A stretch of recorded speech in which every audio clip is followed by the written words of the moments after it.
So I want to take a look today at and discuss, well, meta operationally, the idea of observation as communication. But I want to address in the ongoing apparatus that we've established as a form of communication system that involves observation as communication.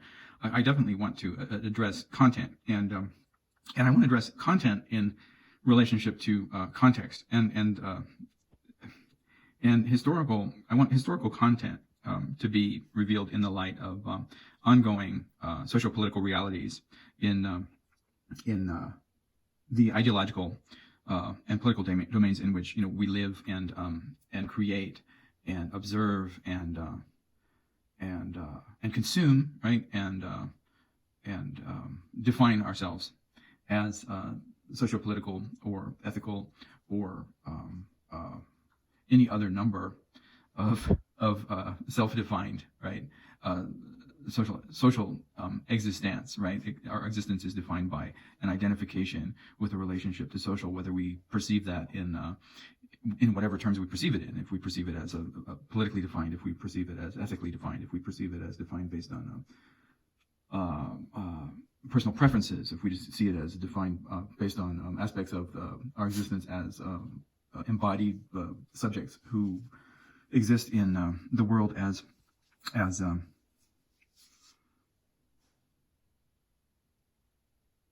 identities defined by a number of different positionalities, which we are both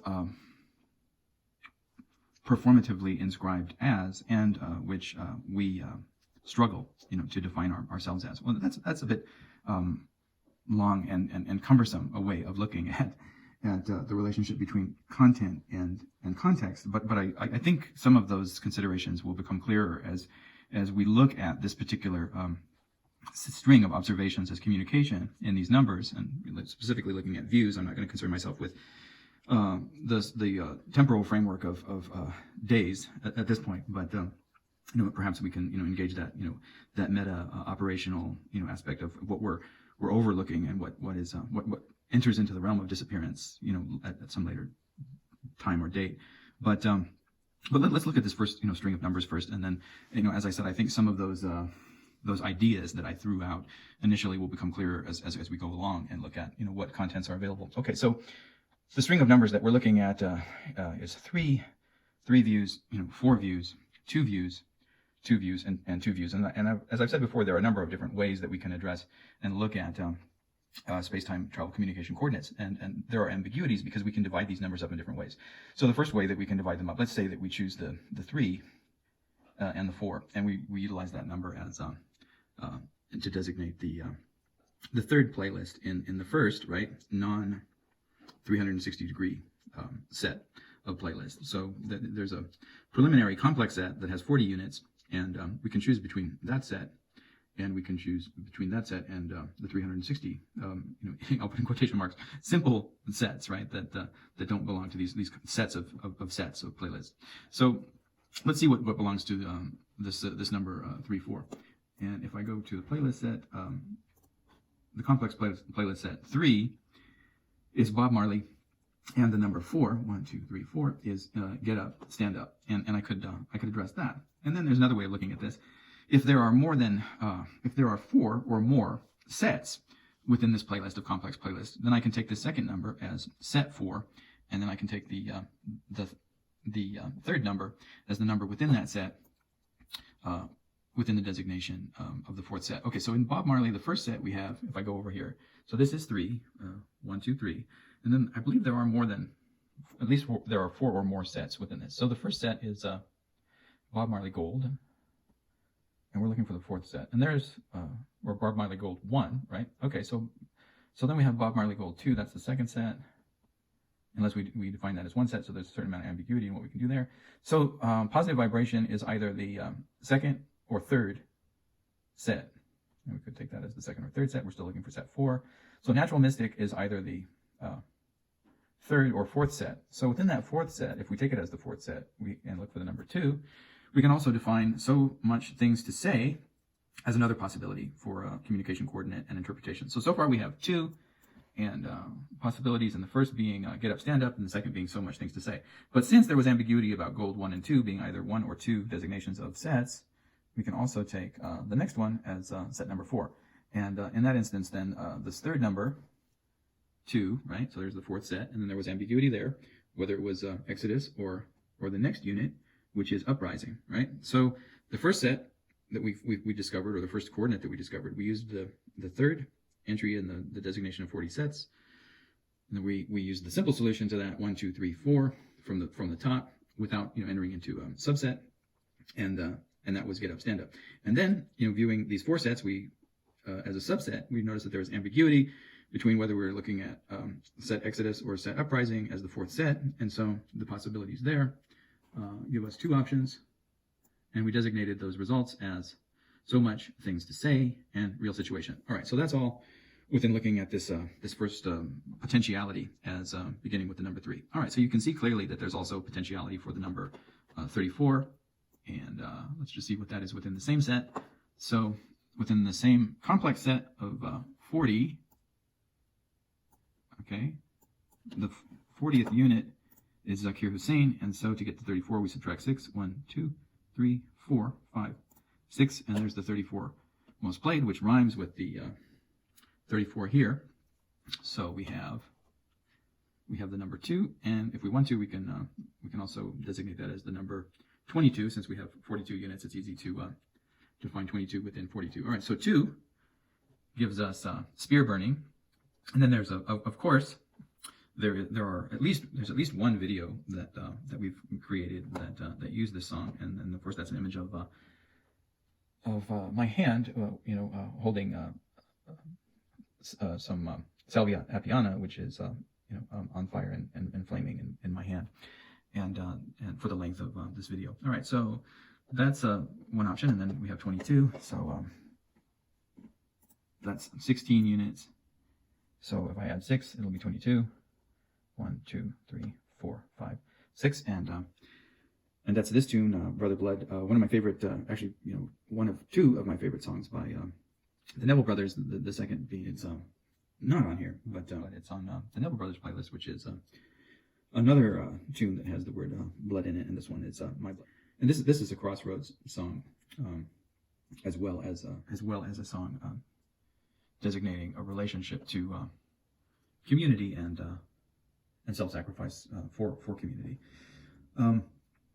So those are 2 options under the designator 34, either the 2, spear burning, or Brother Blood, 22. And there's again a video that is on the channel that relates to this particular song, and I don't know. You can look that up. I won't say too much about it, other than the fact that that it involves references to a story about how Ethiopians received the Christian gospel, and that story has to do with an angel, a messenger, and therefore the piece is about messages and the way that messages are delivered, and the significance of the way that messengers deliver messages, and the way that communication systems relate to communities, and the way that myths and stories of message systems can take on social and political significance that seem to exceed the transparently physically operative route that belongs to the material constraints of a message delivery system, right? So that they become much more significant than merely phenomenal. All right, so that's the second possibility for interpreting a message and potential response. And then the third one here is belongs to this initial unit 342, and then the possibility of 2 or 22. And if I go to the end of the system, this number represents 360, so 342 is 18 units away from that. And I can count up 1, 2, 3, 4, 5, 6, 7, 8, 9, 10. 11, 12, 13, 14, 15, 16, 17, 18, and so the number 2 is I still haven't found what I'm looking for. Well, I really like that message in relationship to our process here, because we're looking for something that's a message, and we're looking for something to communicate in relationship to that message. And so this one, and I like the high numbers anyway, especially if they're within the 360 system and we haven't had to loop it. So 344 looks pretty, or 342 looks pretty good. And the first one said is I still haven't found what I'm looking for. Okay, so that can't be it though, because it's still if we take it as a metacommunicative gesture, right? We've looked at all of these, and this message is telling us, you haven't found it yet. So we really only have, one more option, and that is 342, and then the designator 22. So that's our final thing. So if I haven't found it yet, it's got to be 342 and 22. So we have 11 songs. Let's go ahead and loop that, and the 22 would be the last one. Well, that again is almost metacommunicative, because if we still hadn't found what we were looking for at 342 2, then our last option is 342 22, and to get there, we've had to circle the 11s twice, and even circling the 11s twice, we're still at the final, right? The final space-time travel communication coordinate on this particular playlist that you choose, the Joshua tree. So everything is pointing to the fact that this is in fact where our communication system arrives. And so if this were, we metaphorize this as a postal delivery system, this is the address. And so I'll take this issue, or this communication coordinate, as a designated communication and respond to it in some way. And the way that I'll begin, responding to it is I'll assume that we're all on the same page and understanding, what this song and this communication coordinate signifies. And it's a relationship, of course, to the mothers of the Plaza de Mayo, and these mothers of disappeared children in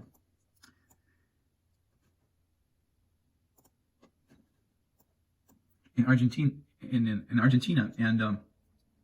and their response to the disappearance of their children. So it was a human rights movement, but it was a human rights movement composed entirely of women, and specifically of women who had lost their children to these right-wing death squads that were largely trained by the United States government, particularly the CIA under the Johnson, Nixon, Ford, Carter, and Reagan administration, and this organization of what is essentially say right-wing death squads. Well, right-wing death squad is can be described as fascist, right? And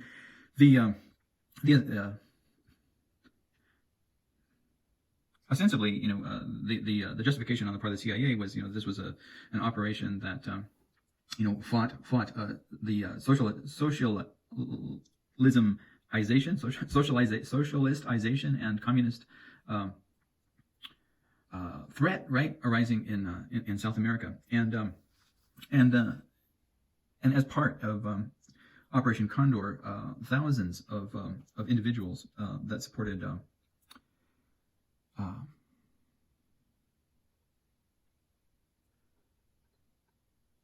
human rights and principles of freedom. Here's an individual who won a prize for freedom of thought and democracy, general elections, and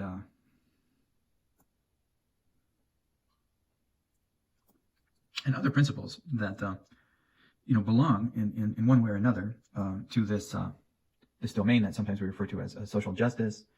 So equal rights and freedoms for all citizens, the right to express one's political opinions and ideology, the right to survive and have medical care, the right to earn a living wage, the right to be free of violence and enforced displacement, the right to have a fair trial, the right to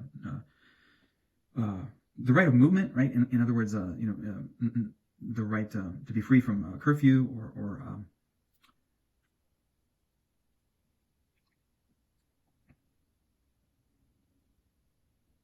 segregation, based on either one's positionality as a particular ethnic or other cultural identity or one's political belief, right?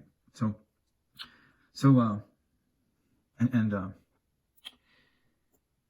And so this this organization of condors, if we want to call them that, had been systematically murdering political dissidents, since this since the time of their initial CIA training as assassins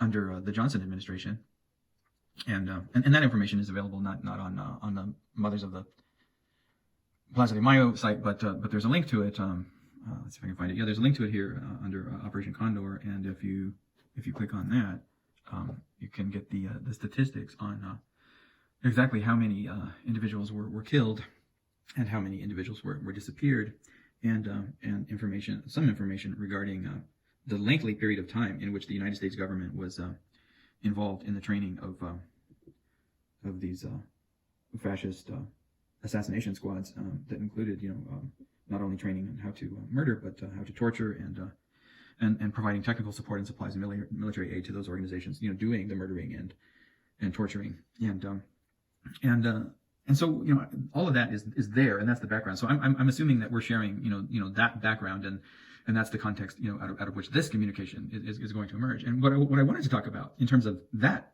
and that's the content, right, of the message. This strictly that's what belongs to the content. But as context, I wanted to talk about what's going on now in the United States, and how some of the propaganda machinery seems to be organized around the same sort of rhetoric that the Central Intelligence Agency utilized to justify some of these operations.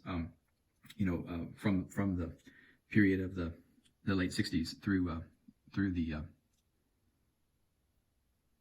into the Reagan administration. So begin with this quote, and I'll read the sentence. Although it was described by the Central Intelligence Agency as, in quote, a cooperative effort by the intelligence security services of several South American countries to combat terrorism and subversion. So this idea of we're combating terrorism and subversion, right? That's the rhetoric. Okay.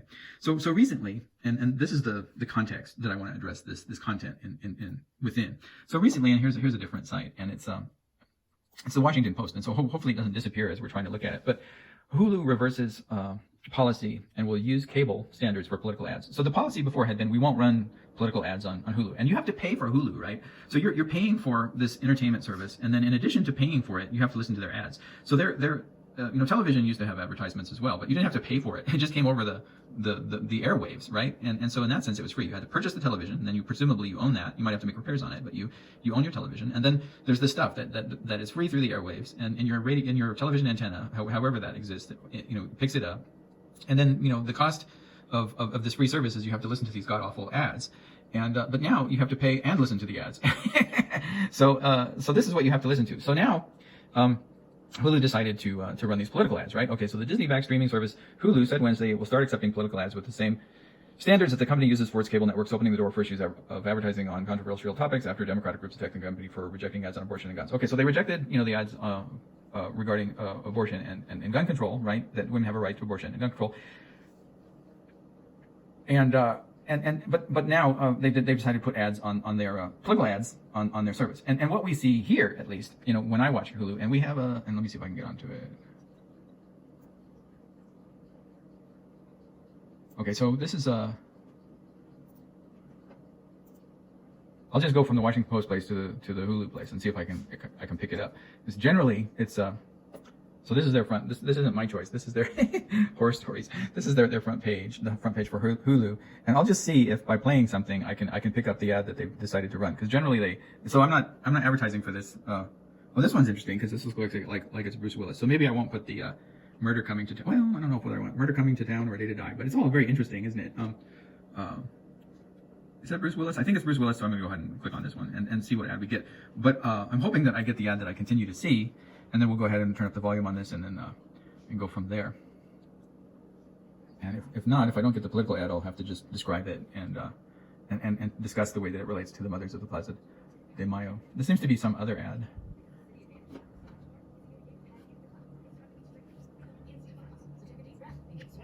Okay, so this ad is entirely irrelevant to my discussion, but let's see if they present something else after it, and if not, I can describe.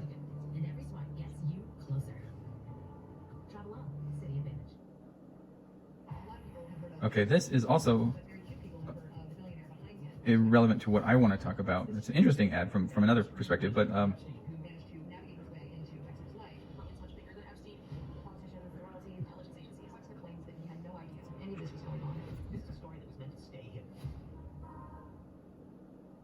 see if there's anything else, and then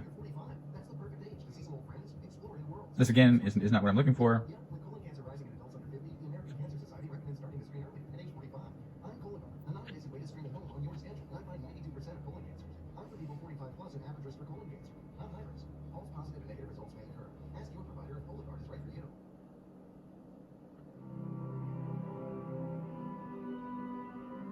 Okay, so this looks like it's the movie proper, so I didn't get the ad that I want. So I think I may be able to move to the next ad and see if it exists there. If not, we'll just have to describe the ad. Let's see if I can get to the next ad.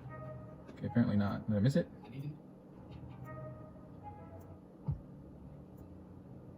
Oh, there's Bruce Willis. Oh, let's go back to Bruce Willis. Oh, can't find him. Let's see. No, I'm having trouble getting the ad. Let's try something else, and then I'll go. Maybe A Way to Die wasn't the way to do it. Maybe it was the murder one. So let's go back to Murder Incorporated, and here we go. So here's Murder Comes to Town. Let's see if we can get the ad that I'm looking for on this one.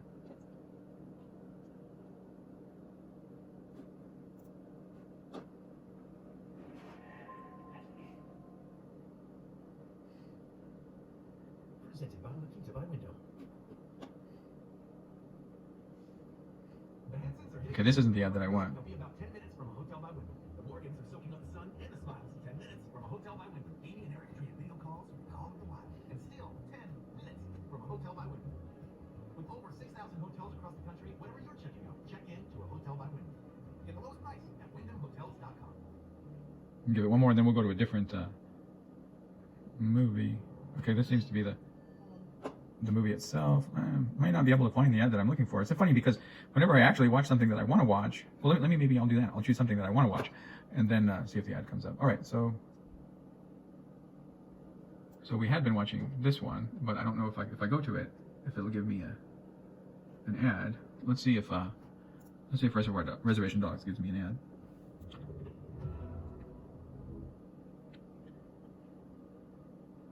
Oh, here we go. All right. A Navy SEAL, Eli Crane served America on 5 deployments, 3 to the Middle East. Eli Crane is endorsed by President Trump. And a highly respected man just endorsed by me today, future Congressman for the 2nd District, Eli Crane. A pro-life, faith-driven conservative, Eli Crane knows the value of freedom and is the conservative warrior we need in Congress. So I'm trying to repeat that. It's clear that someone's trying to bring us.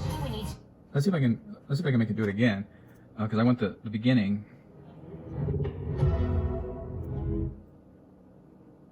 A Navy SEAL, Eli Crane served America on 5 deployments, 3 to the Middle East. Eli Crane knows the value of freedom and is endorsed by President Trump. Eli Crane is the conservative warrior we need in Congress.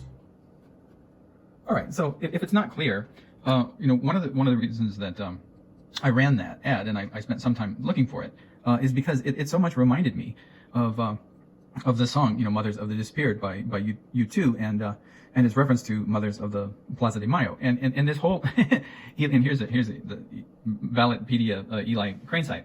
So on August 2nd, 2022, we're having primaries here in Arizona. I'm in Arizona in a small town called Fort Defiance, which is on the Navajo Nation on the border of Arizona and New Mexico. And this individual is the Republican candidate Eli Crane, and we just saw his ad running the Republican candidate running for election in the U.S. House to represent Arizona's 2nd Congressional District. So he very much figures in the context of the context, right, that I want to provide this message relating to the Mothers of the Plaza del Mayo for. And the rhetoric that he used in that ad, as you see, shows him holding a gun, and he's one of these U.S. operatives, and he brags in the video that he's done military service, and specifically brags that a lot of this service was in the Middle East, right? And that's an interesting kind of both. How would you put it? American imperialist reference and potentially relating that American imperialism and organization of social realities beyond our borders, to a system of apocalyptic or sort of biblical context, right? And this new apocalyptic Christianity that he professes to belong to, right? He's and makes claims to being a writer to life, right, or whatever that means. And so recall, right, that Hulu. I think we've lost that page, but let me see if I can go back and find the Washington Post page.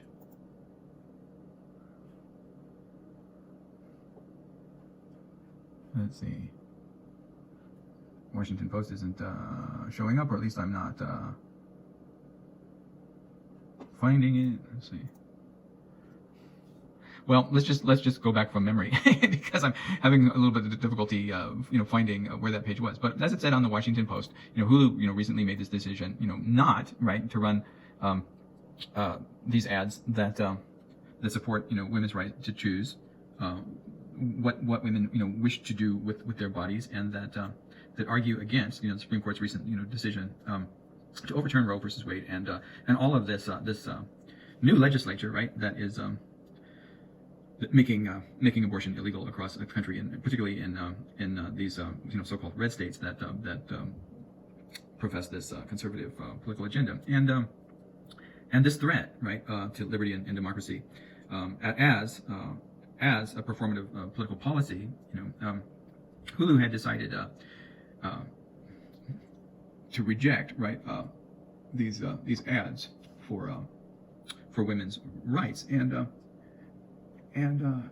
then they reversed the policy, and are now allowing these political ads. And the political ads that they've chosen to run are these ads, at least in my area, in my district, right? And so the agenda that Hulu has decided to support. Now recall, like, this is a service that we pay for, right? And it probably shouldn't have ads at all, since we're actually paying for this service. Or if it does have ads, why are we paying for it? So I'm paying to see this little fascist guy right here, whose name is Eli Crane, and who is up for election in the August 2nd. That is only this is Sunday, July 31st. So this is the immediate context, right, out of which we're operating. So he professes on this site, like, all this interesting information that's not supposed to be part of government, right? We have separation of church and state, and yet right under his political ad, he professes what his religion is. This is part of the campaign. He puts it in the ad. He's a right-wing Christian, a Trump Republican, right, which basically means fascist. He's an election denier. He believes that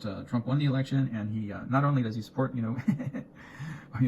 our right to keep guns in our pockets, but he advertises himself with a gun and is very proud to carry this gun. He has this arm crossed thing going. Like, this is interesting because this is not only in this image but in the ad too. So crossing your arms like this is a gesture of self-defense and insecurity, but like he's turned it into protection. So he's wary of you, the outsider. He's a threatened individual, but this is like the new gesture of security issues. The guy's like deeply concerned with security issues, right?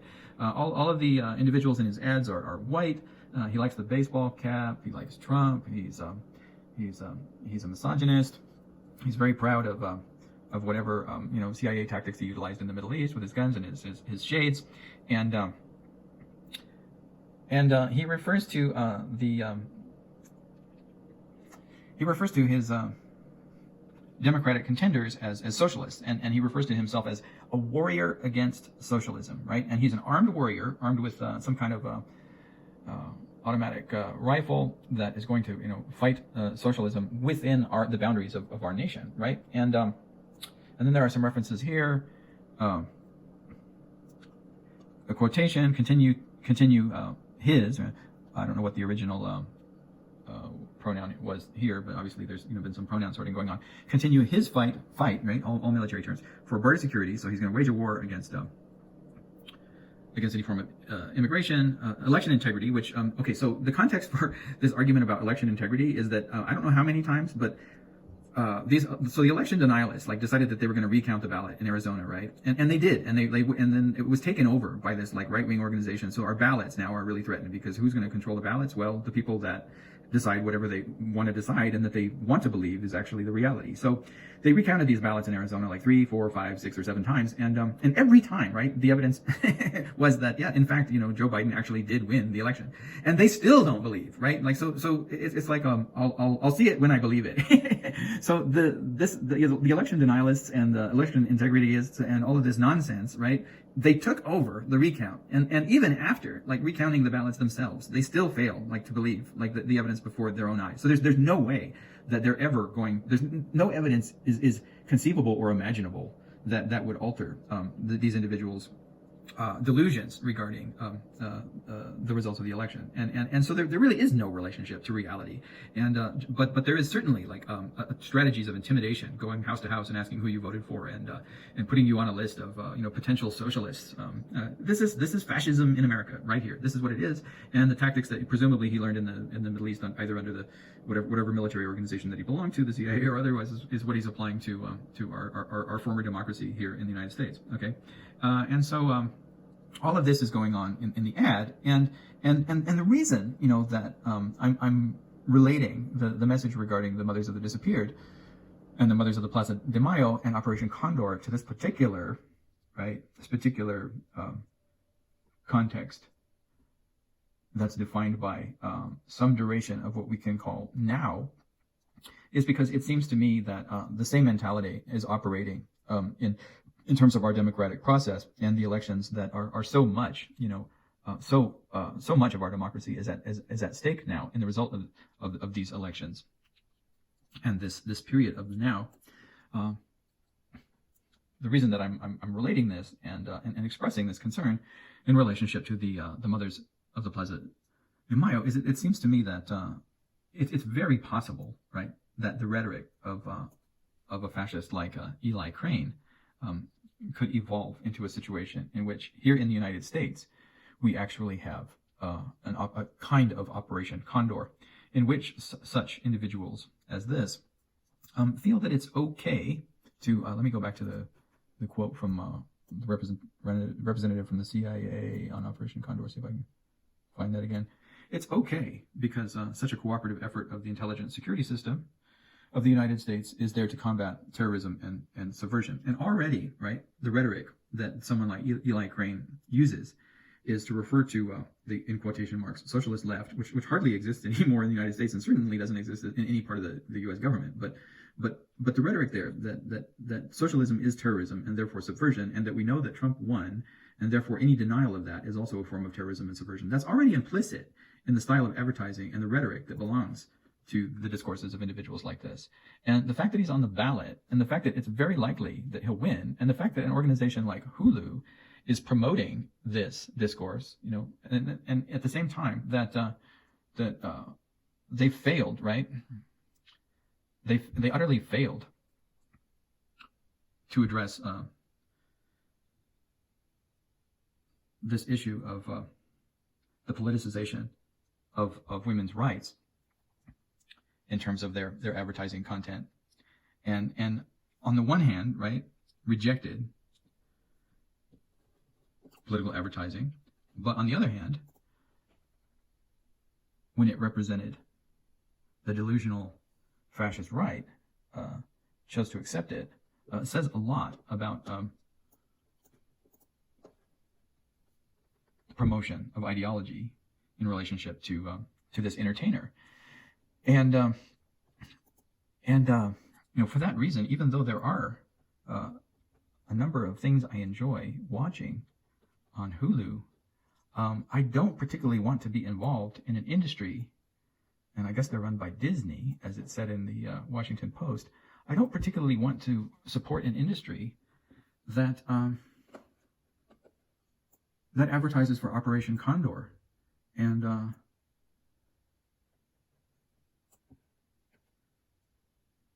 that creates a scenario and creates a culture that very much seems to participate in the same practices and discourses and rhetoric that we saw under those administrations in the United States from Johnson to Reagan, that supported a program of human rights violation, murder, assassination, disappearance, torture, arrest, confinement, that the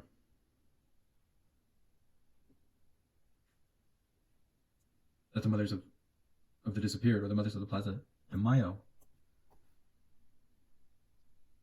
so powerfully protested against and so powerfully demonstrated against.